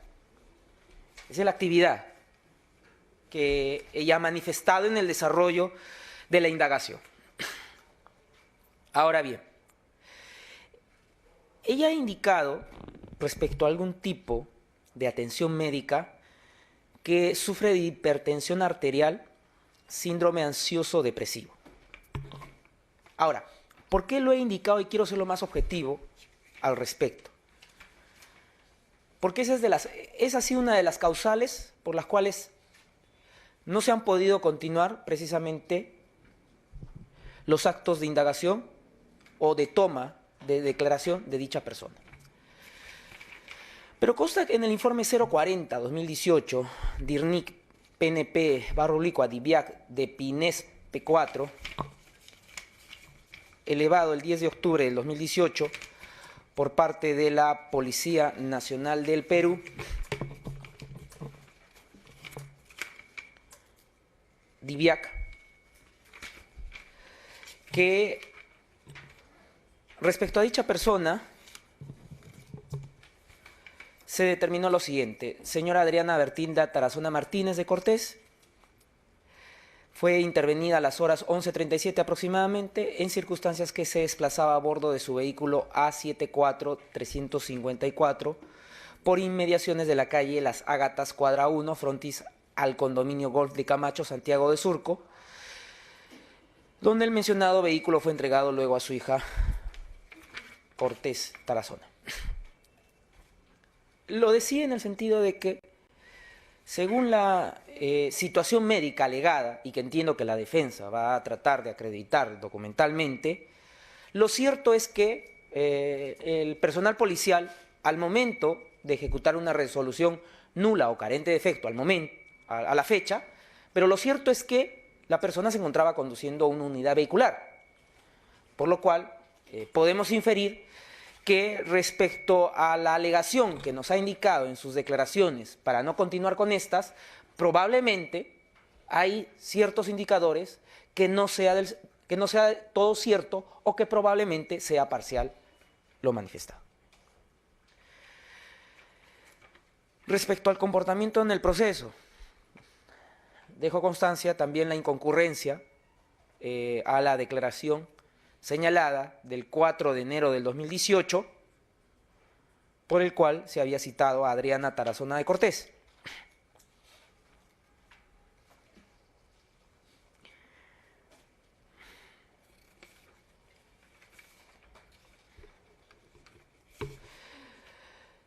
No para esa inconcurrencia, sino para siguientes declaraciones o siguientes programaciones, la defensa de Adriana Tarazona de Cortés, no la abogada que está presente acá, justificó el 25 de junio del 2018 el no concurrir a la declaración fiscal. El 18 de septiembre del 2018 señaló por encontrarse con descanso médico, no adjuntando documentación sustentatoria. El 28 de septiembre del 2018, ya con la defensa, con la abogada acá presente, justificó nuevamente el no concurrir a la fiscalía, señalando que presentaba este cuadro clínico que ya lo he mencionado, adjunta sí documento sustentatorio. Pero lo que debe llamarnos la atención, y acá es lo que resalto el comportamiento de la investigada, es que nos presentó el 23 de febrero del 2018 una absolución al interrogatorio al cual había participado. En palabras sencillas, fue a declarar, días después presentó un documento en el cual complementa las respuestas a las preguntas que se le había formulado, sin que el Ministerio Público le haya solicitado esa liberalidad. Sin embargo, lo realizó, ¿no? En el escrito del 23 de febrero del 2018. En él, respecto a la pregunta, por ejemplo, en la pregunta 40, habla sobre cuántos cócteles hubieron, en la pregunta 44, cuántas tarjetas se vendieron, en la pregunta 48, la fecha de los cócteles, pregunta 52, respecto a las tarjetas. Y lo dice y lo presenta el documento con la siguiente frase a manera de conclusión: en vía de aclaración venimos a aportar y a coadyuvar con el esclarecimiento de los hechos que motivaron la diligencia del 31 de enero del 2018. ¿Por qué debe llamar la atención? Porque quien firma al lado de ella es Luis Alberto Mejía Leca. Claro, Luis Alberto Mejía Leca, como lo vamos a ver más adelante, es la persona que, según dice el testigo protegido 2017-553, es comisionada para que busque a todos los aportantes para que den una versión distinta a la realidad o favorable a sus intereses. Es decir, que digan que en efecto ha habido estos aportes cuando en realidad no han sido así, ¿no? Entonces, quien firma este escrito, al lado de ella, es Luis Alberto Mejía Leca, hoy imputado. Pues bien, para terminar lo que vendría a ser el peligro de fuga, decimos de la pertenencia a la organización criminal, como ya se ha explicado y lo han declarado tanto el testigo protegido 2017-55-3 y el testigo protegido 2017-12-2, quienes nos han indicado cuál ha sido su participación. Esto lo voy a profundizar mejor en el peligro de obstaculización, de acuerdo a los siguientes fundamentos. Cuando el Ministerio Público, allá por el mes de diciembre del 2017, requería documentación contable o administrativa, fue negada o fue parcialmente entregada, lo cual motivó precisamente que se solicitara la orden de allanamiento judicial para allanar el local de Paseo Colón o Avenida 9 de Diciembre, número 422, Cercado Lima, provincia y departamento de Lima. En el entendido que era el domicilio que se había declarado para el partido Fuerza Popular, anteriormente Fuerza 2011, para toda clase de autoridad, no solamente para la autoridad electoral, sino también para la autoridad judicial y fiscal. Bien, grande fue la sorpresa cuando ese día, el 7 de diciembre, se dejó constancia de lo siguiente. Página 9, punto 11. Se continúa con la verificación de los archivadores color naranja con su respectiva rotulación, en total 11 unidades, bueno, se corrige 16 archivadores del tercer estante. Asimismo se verifica folders, hojas del mismo y no se encuentra documentación contable y administrativa. Es decir, ingresamos al local que se señala como el domicilio legal o el domicilio para las autoridades y no había documentación contable o administrativa. Y sabemos que quien era la responsable de facto es Adriana Tarazona de Cortés. Página 13, de la misma manera, punto 36. Culminada con la verificación del ambiente, personería jurídica referida a las cajas de cartón y archivadores naranja, se encontraron en un estante, se deja constancia que no habrá documentación contable y administrativa.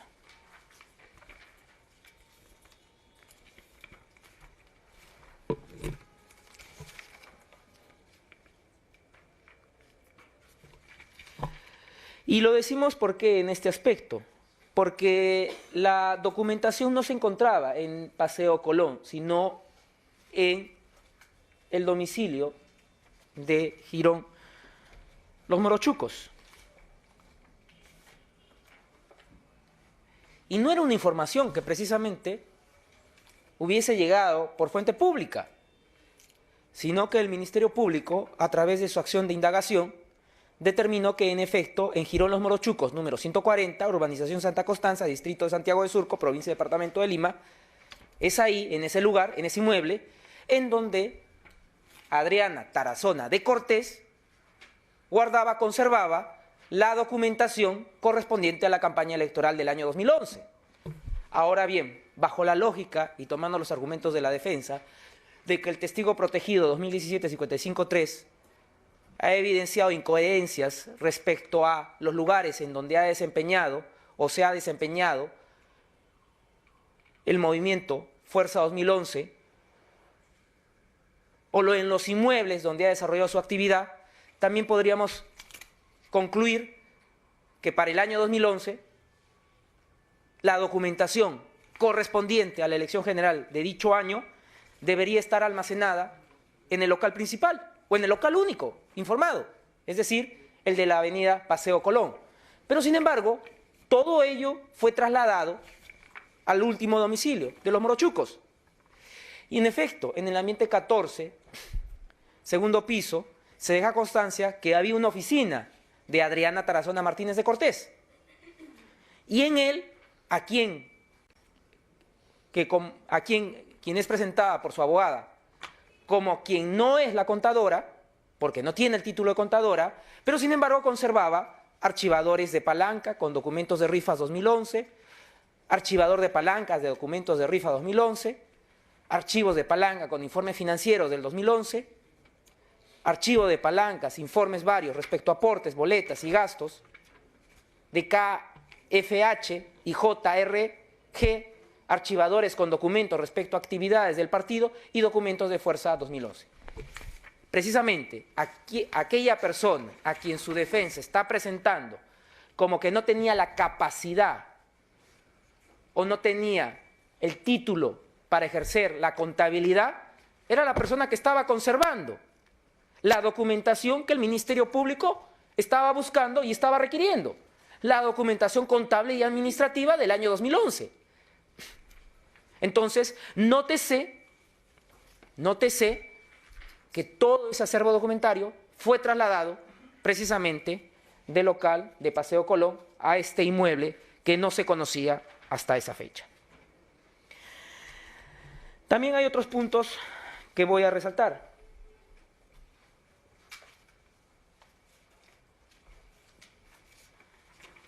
Cuando allanamos el inmueble de Adriana Tarazona de Cortés, calle Los Lanceros 615, departamento 101, urbanización Neptuno, el 12 de octubre del 2018. La anotación, el manuscrito. ¿Y por qué soy persistente en este aspecto?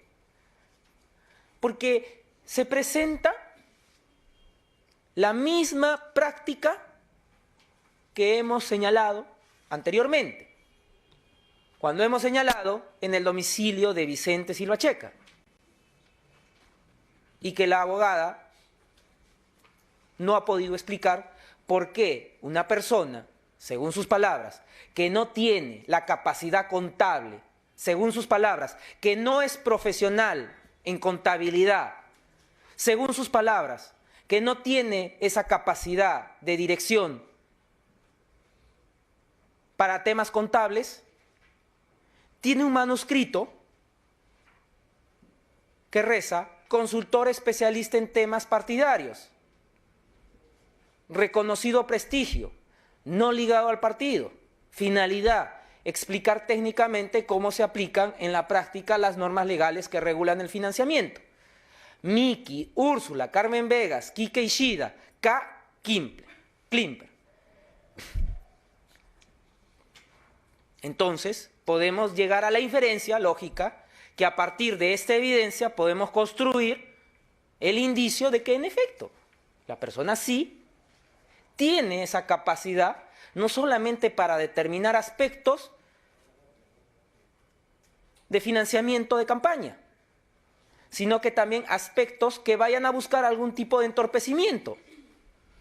Porque acá lo que se está señalando es que se tiene que dar algún tipo de explicación respecto a esta materia, y lo más grave es que se menciona a personas a las cuales identifica como Miki, Úrsula, K, Klimper. Entonces, entendemos que en el desarrollo de la investigación se va a determinar a qué personas se está haciendo referencia. Porque si se está haciendo referencia, Adriana Tarazona de Cortés, a personas que ocupan altos cargos en la función pública y tenía este manuscrito en su cartera, en su habitación de su vivienda, entonces estamos haciendo precisamente una inferencia correcta, que hay cierto manejo, intromisión en aspectos que deberían ser eminentemente exclusivos de la jurisdicción. Es decir, hay una intromisión precisamente por determinados aspectos de la actividad que desarrolla este grupo en torcer lo que la norma penal señala. Es que eso concuerda precisamente con lo que nos ha hecho referencia los testigos protegidos. 2017, 55.3. 2017, 55-4. Cuando habla de que hay una preocupación de parte del grupo al que ellos pertenecen de las causas judiciales y que por eso están buscando, a través de la intromisión, a través del ex juez supremo Cesarino Stroza Pariachi y el actual fiscal de la Nación, Pedro Gonzalo Chávarri Vallejos, de buscar algún tipo de beneficio a sus causas.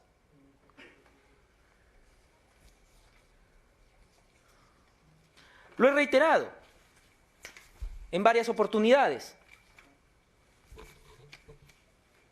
No solamente aquellas personas que por motivos de seguridad están reservando su identidad, sino también aquellas personas que no han tenido esa reserva, como Eric Giovanni Matomonje, que en su declaración del 2 de noviembre del 2018 nos ha señalado: en todo tiempo he tenido preocupación por lo que le podía pasar a mi familia si es que yo cambiaba mi versión, y actualmente me siento preocupado por eso, porque ahora estoy al lado de la verdad, al lado de la justicia. He tenido que contratar un personal de seguridad para que proteja mi integridad y la de mi familia. Ello debido a las prácticas que el fujimorismo ha tenido en años anteriores, en el que tenían el control absoluto de todo, y este es mi temor real. Y este manuscrito lo indica todo. Este manuscrito indica precisamente que Adriana Tarazona de Cortés tiene la capacidad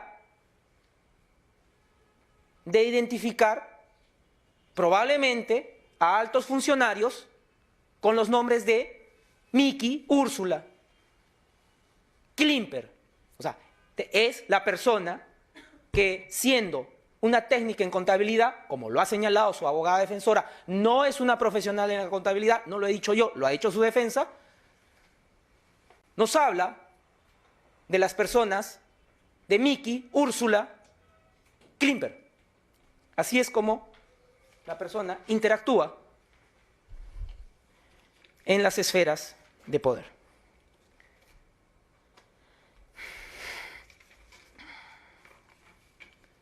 Reitero, Eric Giovanni Matomonje le dijo en su declaración del 16 de octubre del 2018, Jorge Yoshiyama Sasaki le refirió que una vez de que fue destituido Cesarino Stroza, estaban preocupados porque cualquier cosa podía suceder.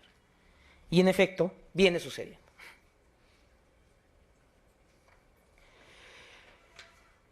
El testigo protegido 2017-55-8, el 30 de octubre del 2018, nos ha indicado nuevamente que hay un alto grado de posibilidad de presión o coacción hacia mi persona por militantes del Partido Fuerza Popular.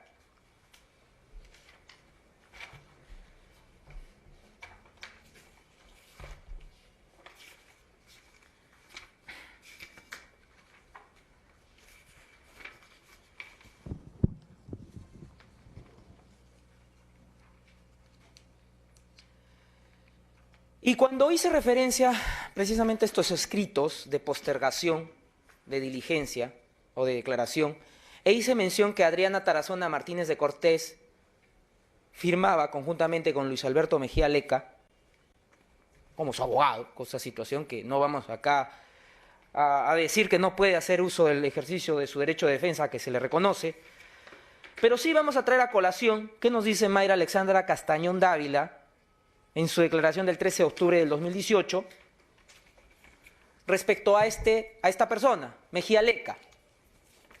Nos ha hecho referencia, ella, de lo siguiente.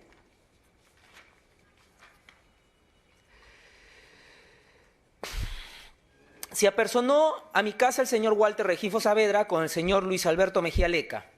En estas circunstancias, el señor Mejía Leca me entregó un escrito para sustentar mi supuesto aporte de $15.000, proveniente de supuestas parrilladas realizadas en la ciudad de Lima, asegurándome que con esto se cerraría el tema y que yo ni mi papá nos veríamos más afectados. Por este motivo es que firmé dicho documento. Quiero indicar que el domingo 27 de noviembre del 2017 me citó por la mañana en el Hotel Nilas de Tarapoto el señor Luis Alberto Mejía Leca, quien se encontraba con la doctora Danae Alexandra Calderón Castro, para instruirme sobre lo que debía decir en mi manifestación del día siguiente. Ahí fue donde por primera vez me enseñaron copias de los vouchers que el partido había realizado y los consignaban como míos.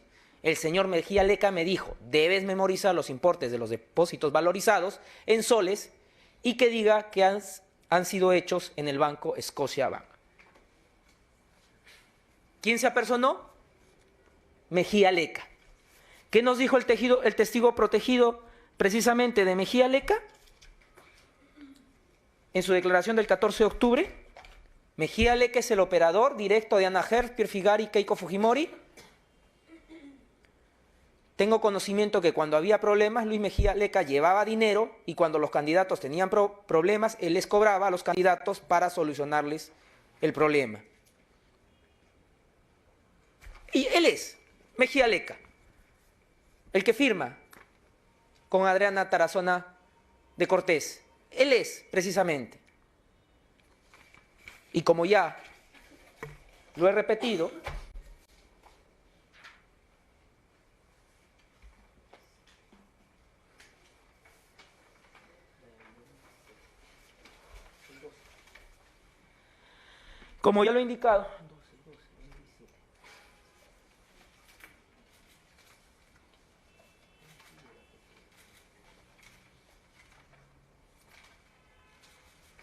como ya lo he indicado,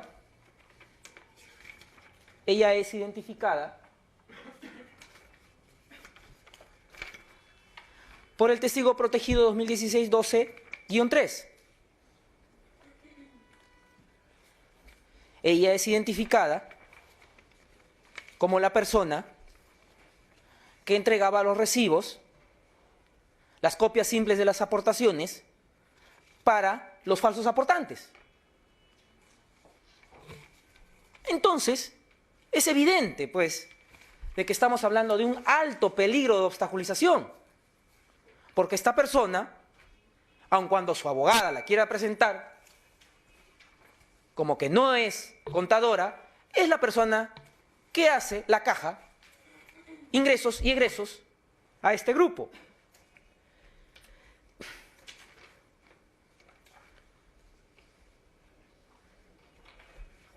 Porque el testigo protegido 2017-55-5 nos ha indicado eso precisamente, que este año se han acercado para que les, en su declaración del 17 de octubre del 2018, para que les den o les provea de un sistema o un programa contable para que se le puedan proporcionar las boletas de pago o de remuneraciones para el partido. ¿Y a quién identifica como la persona que se ha acercado hacia él? A Adriana Tarazona de Cortés. Como lo había indicado el testigo protegido 2017-55-5, es un programador que realiza programas contables y quien se le ha acercado, según él, es Adriana Tarazona de Cortés. Entiendo que la abogada ahora no nos negará que ella es la persona vinculada o responsable de la contabilidad.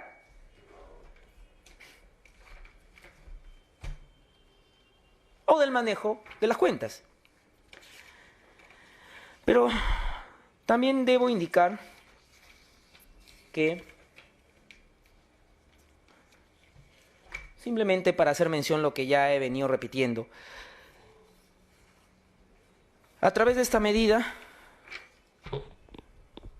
se debe evitar precisamente la influencia respecto a coimputados, imputados, testigos, peritos. Pedro Abel Belayar Sellanos, el 13 de octubre del 2018, el 15 de octubre del 2018, Liz Document Manrique, el 13 de octubre del 2018, el 15 de octubre del 2018, Lulit Sánchez Bardales, el 13 de octubre del 2018 y el 15 de octubre del 2018, nos han narrado cómo se han visto coaccionadas por abogados del partido Fuerza Popular, quienes han ido a buscarlos para que den un testimonio distinto. Y precisamente estoy haciendo mención a quien aparece al lado de Adriana Tarazona de Cortés, Luis Mejía Leca, como la persona que es la encargada de hacer ello. Por último, esta modalidad nos permite inferir, no solamente por las declaraciones de los testigos protegidos, los chats que nos ha entregado el testigo protegido 2017-55-3 respecto a que se está buscando un nivel de interferencia para que no se puedan conducir las investigaciones, desprestigiando al fiscal de la causa, no solamente porque a la autoridad o al representante del Ministerio Público se lo tiene presionado por las denuncias constitucionales que se encuentran pendientes, no solamente porque nos ha hecho mención cómo ha sido esta modalidad precisamente de fraude para encubrir las aportaciones o las donaciones que recibían indebidamente, todo ello nos está permitiendo determinar que en efecto se presenta el alto peligro de obstaculización y lo que se va a buscar es que los coimputados, testigos, peritos informen falsamente o que tengan una actuación desleal o reticente hacia el desarrollo de la presente causa. Eso sería todo respecto al tercer presupuesto procesal. Un momento, vamos a reiniciar el sistema, ya unos minutos, ¿ya? Sí, voy a cortar.